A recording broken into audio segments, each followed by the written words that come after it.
Hello there and welcome to this Sleepbooks reading tonight. Settle in, slow everything down, and let the soft rain in the background carry you deeper into the quiet. Before we begin, make sure to like the video and subscribe so you never miss a new chapter. Tell me in the comments where you're listening from and what time it is right now. I always love seeing that. Now take a breath, get comfortable, maybe turn on a fan for that gentle hum, and let's drift together into tonight's story. Edward in the sunlight was truly shocking to me, and though I had been staring at him for what felt like the entire afternoon, I still couldn't quite adjust. His skin, white and faintly flushed from his hunt the day before, literally sparkled as if thousands of minuscule diamonds had been embedded right beneath the surface. He lay perfectly still in the tall grass, his shirt open to reveal his incandescent chest, and his bare, scintillating arms were spread beside him.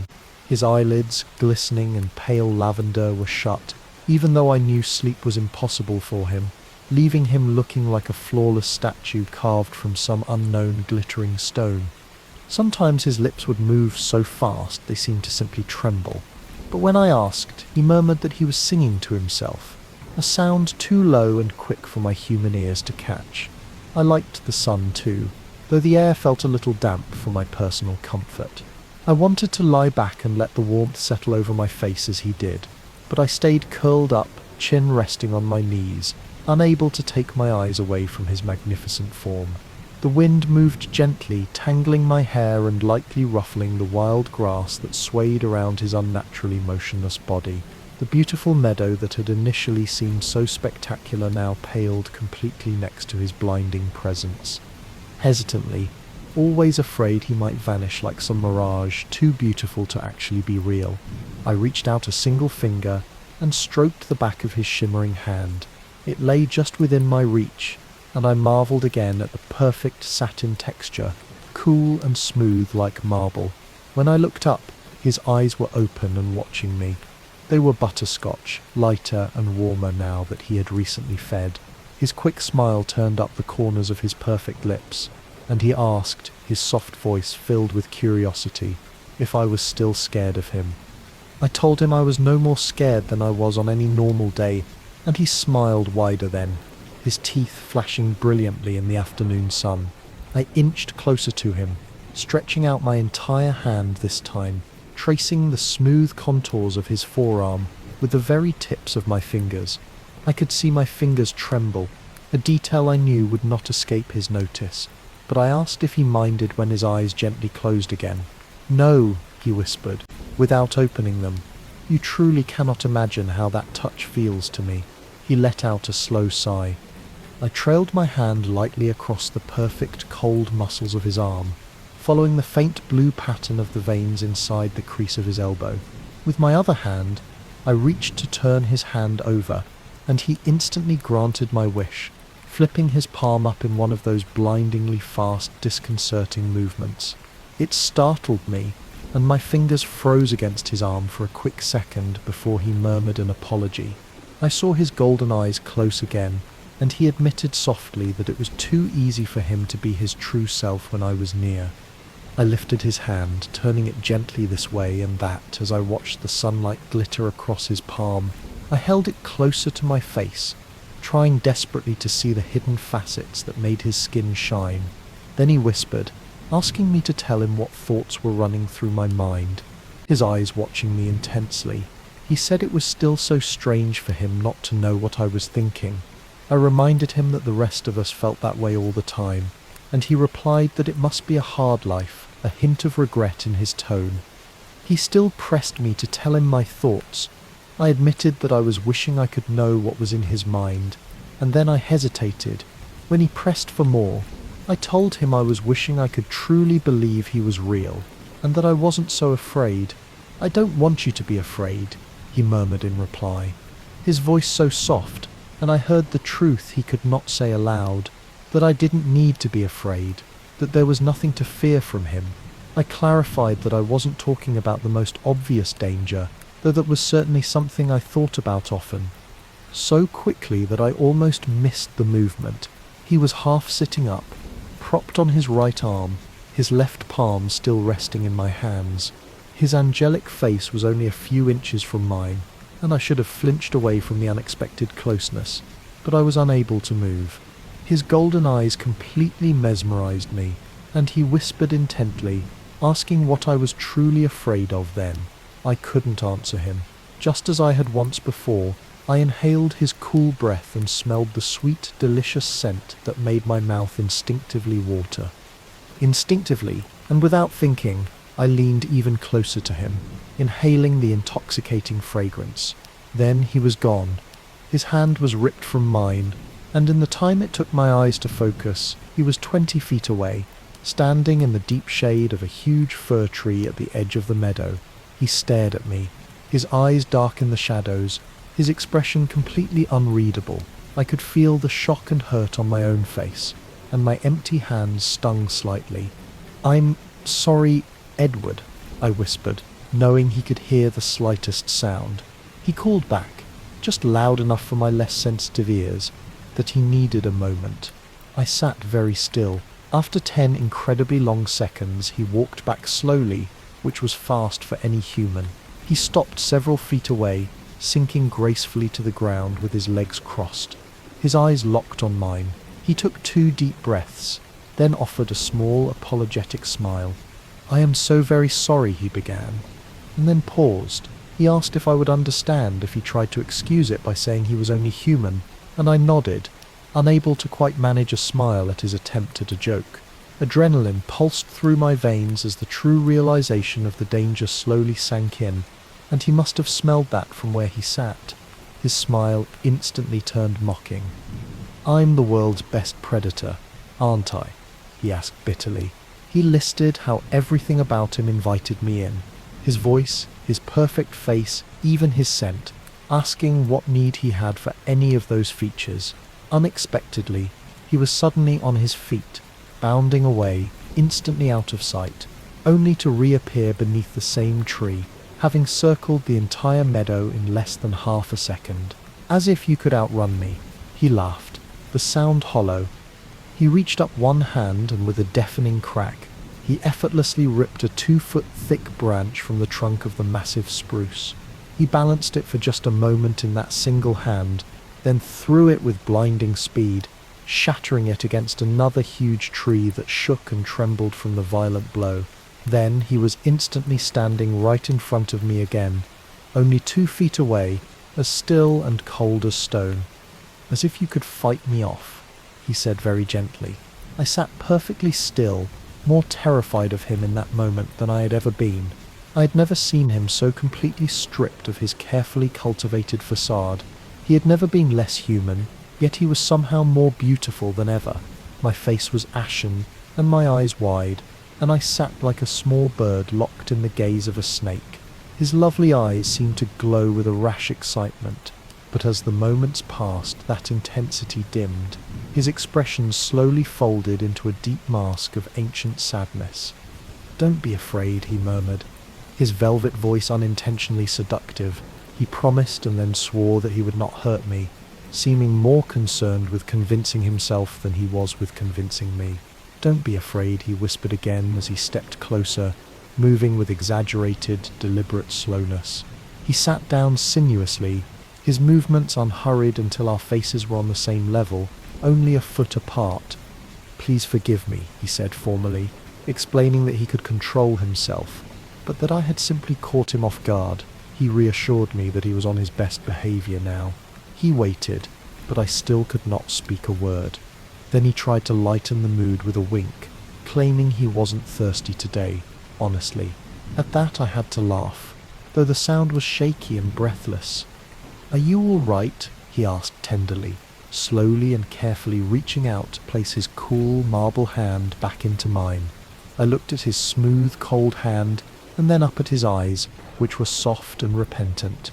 I looked back at his hand and deliberately returned to tracing the deep lines in his palm with my fingertip, then looked up and offered a timid smile.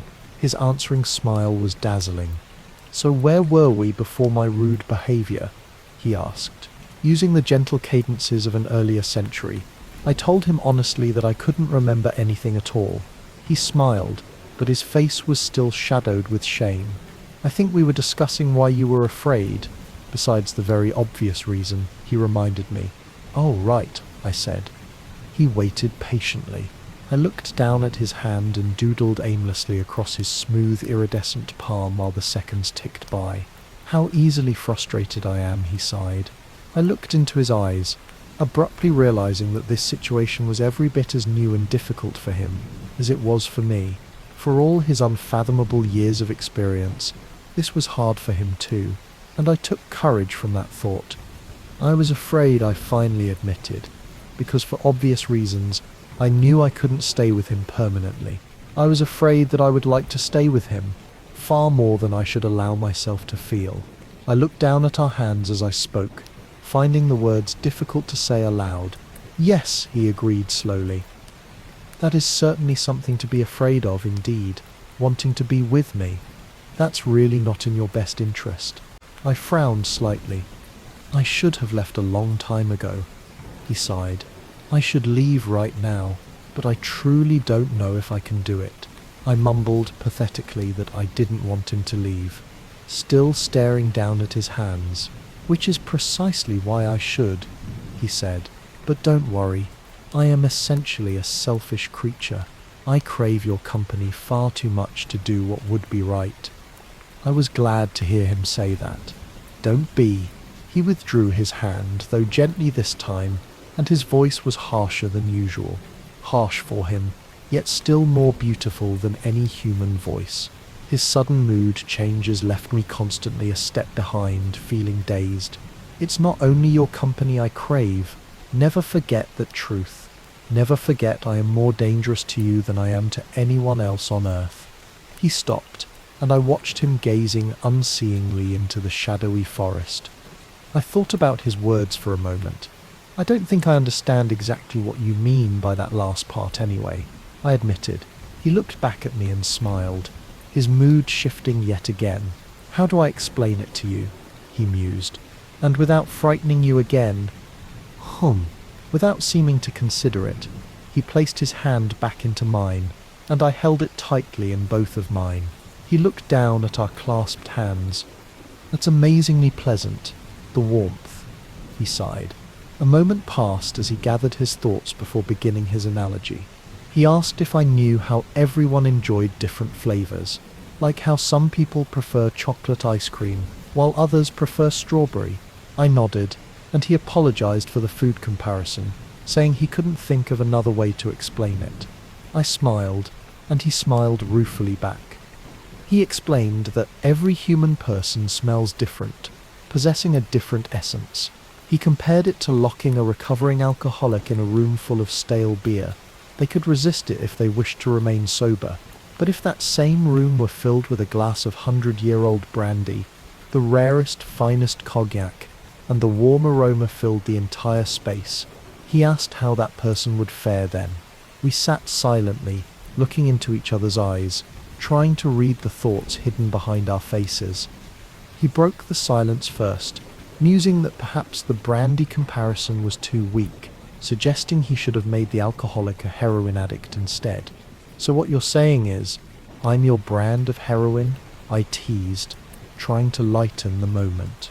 He smiled swiftly, seeming to appreciate the effort. "Yes," he confirmed, "you are exactly my brand of heroin." I asked if this phenomenon happened to him often, and he looked across the treetops, carefully considering his response. "I spoke to my brothers about it," he said, still staring into the distance. He explained that for Jasper, every human smells much the same, because Jasper was the most recent to join their family. It was a constant struggle for him to abstain at all, and he hadn't had the time to grow sensitive to the differences in smell or flavour. He glanced at me apologetically as he spoke of flavour. He apologized again, and I told him not to worry about offending or frightening me. I said I could understand, or at least try to, and that he should just explain however he could. He took a deep breath and gazed back up at the sky. He continued that Jasper wasn't sure if he had ever come across someone as appealing as I was to Edward, which made him think it hadn't happened. He said Emmett, who had been on the wagon longer, understood what he meant and told him it had happened to Emmett twice, once stronger than the other. "And for you?" I asked. "Never," he replied. The word hung there in the warm breeze. To break the silence, I asked what Emmett had done when it happened to him. That was the wrong question to ask. Edward's face darkened, and his hand clenched into a tight fist inside mine. He looked away, and though I waited, he wasn't going to answer. "I guess I know," I finally said sadly. He lifted his eyes to mine, his expression wistful and pleading. He asked if even the strongest among them fell off the wagon sometimes. "What are you asking? My permission?" My voice was sharper than I had intended, and I softened my tone, guessing the cost of his brutal honesty. "I mean, is there no hope then?" I marvelled at how calmly I could discuss my own death. No. He instantly sounded contrite. "Of course there's hope. I mean, of course I won't." He left the sentence hanging, his eyes burning into mine. He explained that it was different for them. Emmett's victims were strangers he had happened across a long time ago, and Emmett wasn't as practiced or careful as he was now. He fell silent, watching intently as I thought through his confession. "So, if we'd met in a dark alley or something," I trailed off, realizing the implications. It took absolutely everything I had not to jump up in the middle of that class full of children. He stopped abruptly, looking away again. He told me that when I walked past him that first day, he could have ruined everything his father Carlyle had built for them, right then and there. If he hadn't been denying his thirst for so many years, he wouldn't have been able to stop himself. He glanced at me grimly, and we both remembered that day. He said I must have thought he was possessed. I couldn't understand why, how you could hate me so quickly. I said, remembering my confusion. "To me it was like you were some kind of demon, summoned straight from my own personal hell to ruin me." He confessed. He described how the fragrance coming off my skin made him feel deranged that first hour, and that he thought of 100 ways to lure me away to be alone with him. He fought every single urge, thinking only of his family and what his actions would do to them. He had to run out, he said, just to get away before he could speak the words that would make me follow him. He looked up at my staggered expression as I tried to absorb his bitter memories, his golden eyes scorched from under his lashes, hypnotic and deadly. "You would have come," he promised, and I tried to speak calmly as I confirmed. "Without a doubt." He frowned down at our hands, releasing me from the force of his stare. He continued that as he tried to rearrange his schedule in a futile attempt to avoid me. I appeared again in that close, warm little room, and the scent was maddening. "He so nearly took me then," he said, noting there was only one other frail human there, easily dealt with. I shivered in the warm sunlight, seeing my memories anew through his eyes. Only now grasping the true danger, I shivered again, thinking of poor Miss Cope and how close I had come to inadvertently being responsible for her death. "But I resisted," he said. "I don't know how." He explained that he forced himself not to wait or follow me from the school. It was easier outside when he couldn't smell me anymore, to think clearly and make the right decision. He left the others near home, too ashamed to tell them how weak he was, and went straight to Carlyle at the hospital to tell him he was leaving. I stared in surprise. He said he traded cars with Carlyle because he had a full tank of gas and didn't want to stop. He didn't dare go home to face Esme, who wouldn't have let him leave without trying to convince him it wasn't necessary. By the next morning I was in Alaska, he admitted, sounding deeply ashamed, as if confessing a great cowardice. He spent 2 days there with old acquaintances, but he was homesick. In the pure air of the mountains, it was difficult to believe I was so irresistible. He convinced himself it was weak to run away, that he was strong enough to deal with temptation. And who was I, an insignificant little girl, he grinned suddenly, to chase him from the place he wanted to be? So I came back. He stared off into the quiet space. I couldn't speak a word. He continued that he took precautions, hunting and feeding more than usual before seeing me again, arrogant in his belief that he was strong enough to treat me like any other human. It was complicated that he couldn't simply read my thoughts to know my reaction to him, and he wasn't used to having to resort to listening to my words inside Jessica's mind, which he found annoying and unoriginal. He wanted to decipher some of my thoughts, but I was too interesting, and he found himself caught up in my expressions. He said that every now and then I would stir the air with my hand or hair, and the scent would stun him all over again. Of course. Then you were nearly crushed to death right in front of my eyes, he recalled. He said he thought of a perfectly good excuse later for why he acted in that moment, that if I hadn't been saved and my blood had been spilled there, he didn't think he could have stopped himself from exposing all of them for what they were, but he only thought of that excuse later. At the time, all he could think was, not her. He closed his eyes, lost in his agonized confession. I listened, more eager to understand than I was rational. Common sense told me I should be terrified. Instead, I was relieved to finally know the truth, and I was filled with compassion for his suffering, even as he confessed his profound craving to take my life. My voice was faint as I finally asked about the hospital. His eyes flashed up to meet mine. He was appalled that he had put them all in danger, putting himself in my power, me of all people, as if he needed another motive to kill me. We both flinched as the words slipped out, but he quickly continued that the incident had the opposite effect.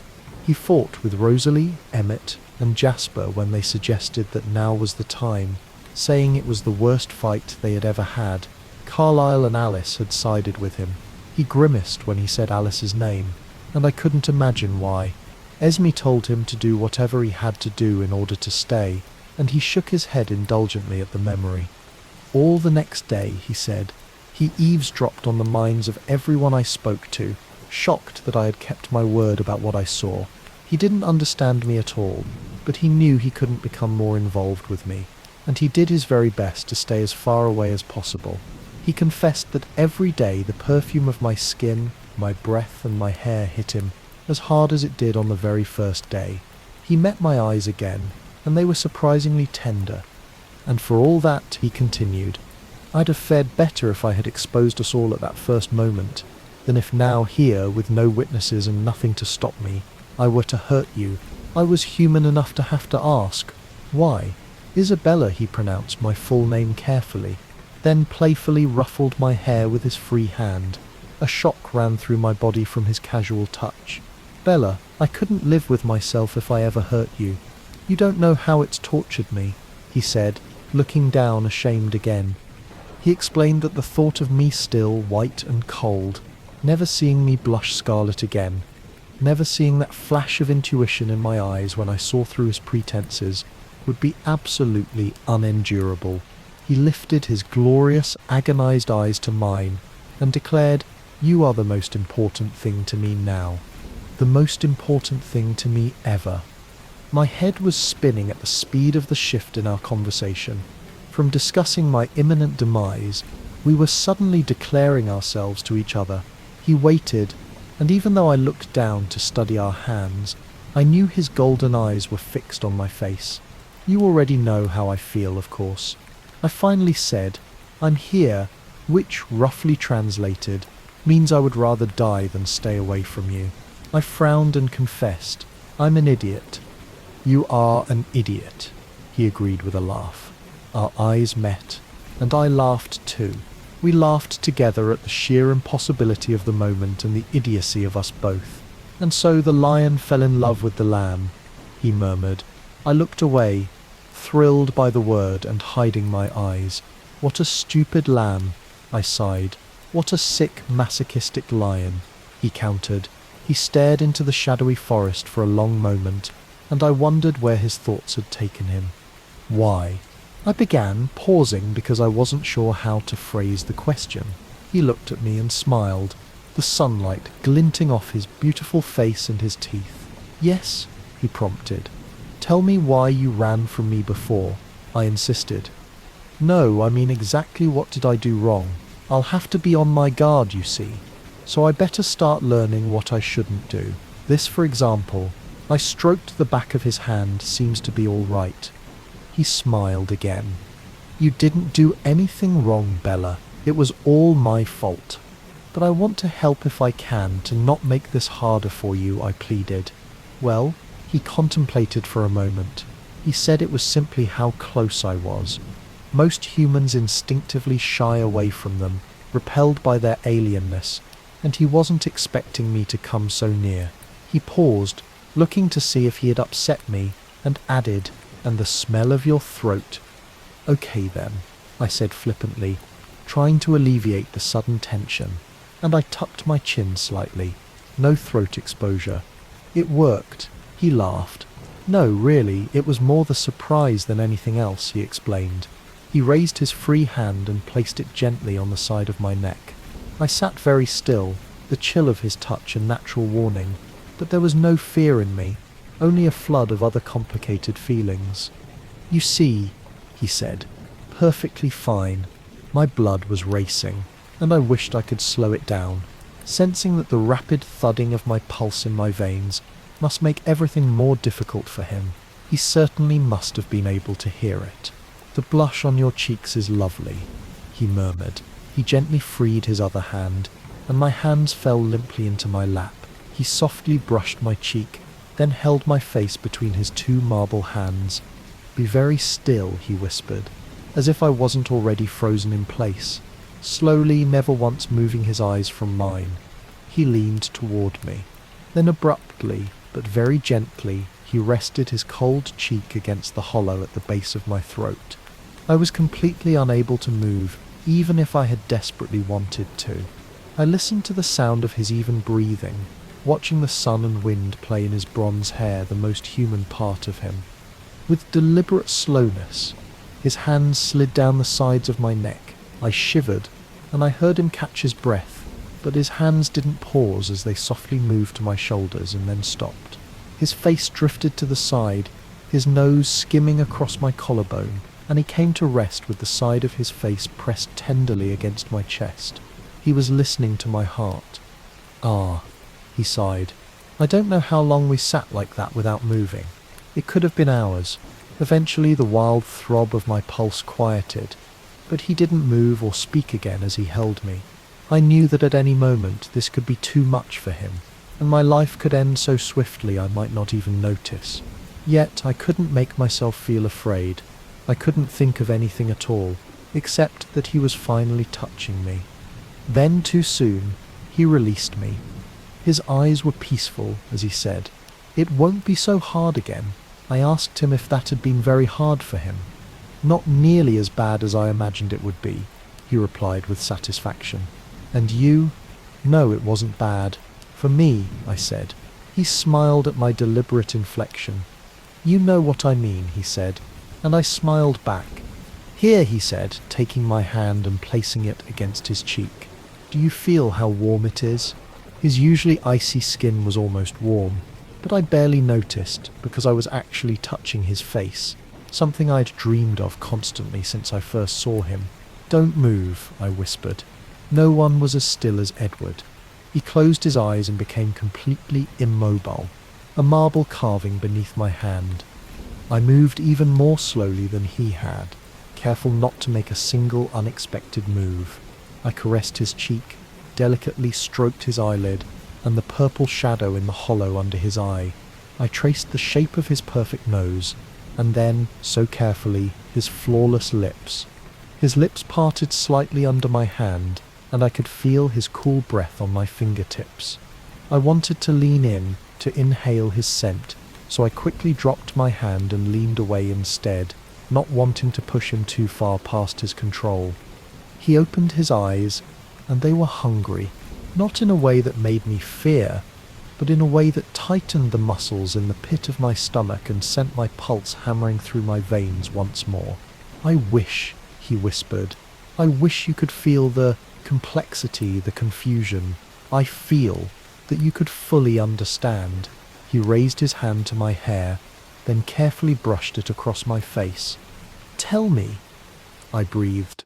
"I don't think I can," he replied. He said he had explained the hunger, the thirst that he felt for me, which I could understand to an extent, though since I was not addicted to illegal substances, I probably couldn't fully empathize. But he said, his fingers touching my lips lightly, making me shiver again, there were other hungers he didn't even understand, that were completely foreign to him. I may understand that better than you think. I told him, I'm not used to feeling so human, he admitted. Is it always like this? For me? I paused. No, never. Never before this moment. He held my hands between his, and they felt feeble in his iron strength. I don't know how to be close to you, he admitted. I don't know if I can. I leaned forward very slowly, cautioning him with my eyes, and placed my cheek against his stone chest. I could hear his breath, and nothing else. This is enough, I sighed, closing my eyes. In a sudden, very human gesture, he put his arms around me and pressed his face against my hair. You're better at this than you give yourself credit for, I noted quietly. I have human instincts. They may be buried deep, but they're still there, he confessed. We sat like that for another immeasurable moment, and I wondered if he was as unwilling to move as I was, but I could see that the light was fading, and the shadows of the forest were beginning to touch us, so I sighed. You have to go now. I thought you couldn't read my mind, he teased, and I could hear the smile in his voice. He took my shoulders, and I looked into his face. Can I show you something? He asked, a sudden excitement flaring in his eyes. Show me what? I'll show you how I travel in the forest.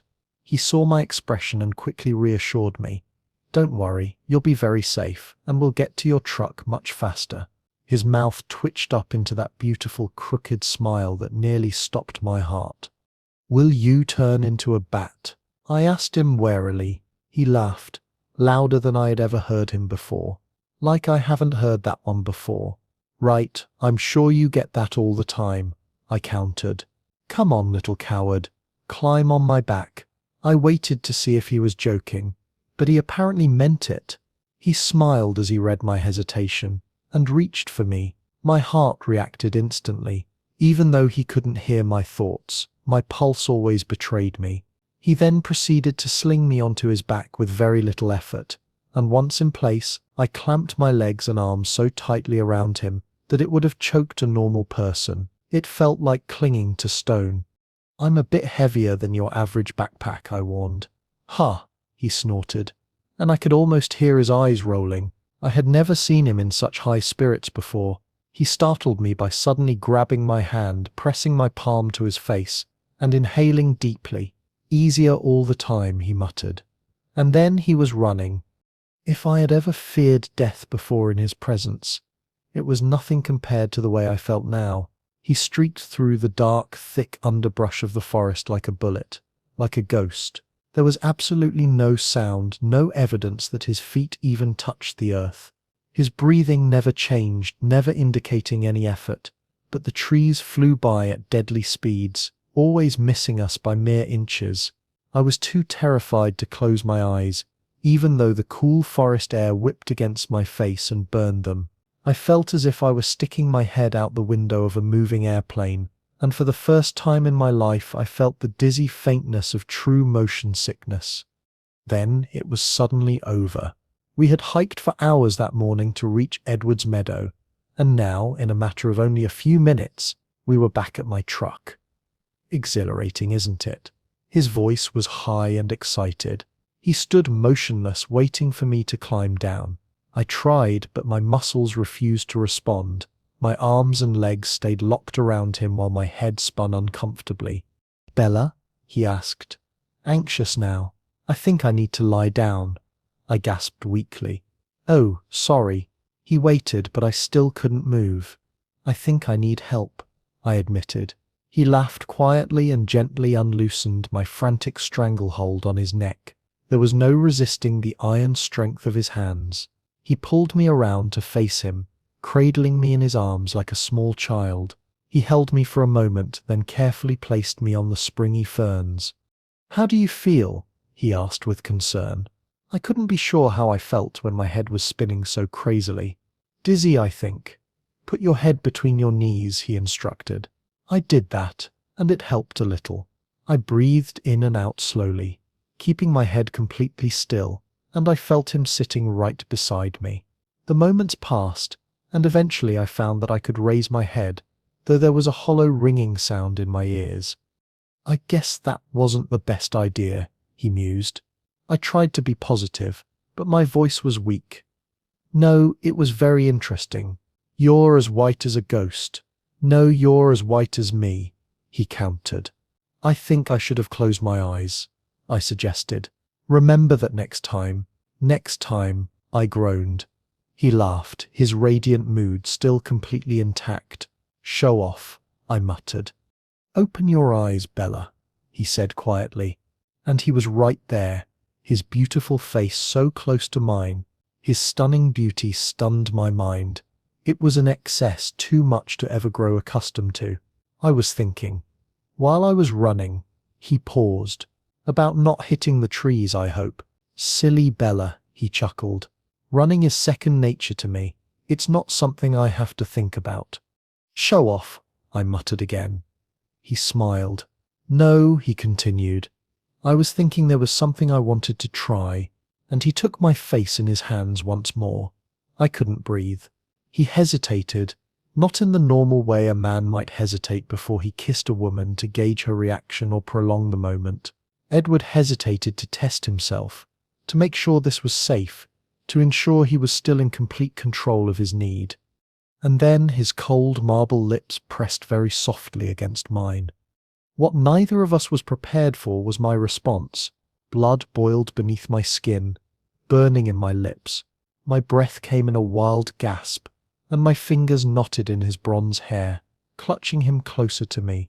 My lips parted as I instinctively breathed in his heady scent.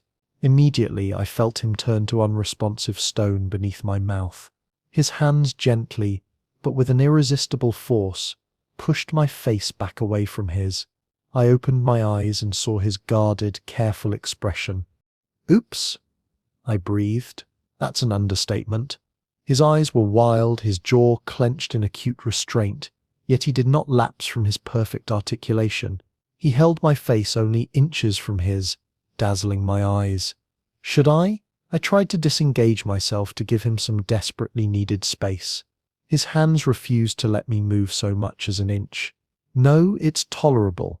Wait for a moment, please, he said, his voice polite and controlled. I kept my eyes on his, watching as the frantic excitement in them slowly faded and gentled. Then he smiled a surprisingly impish grin. There, he said, obviously pleased with his self-control.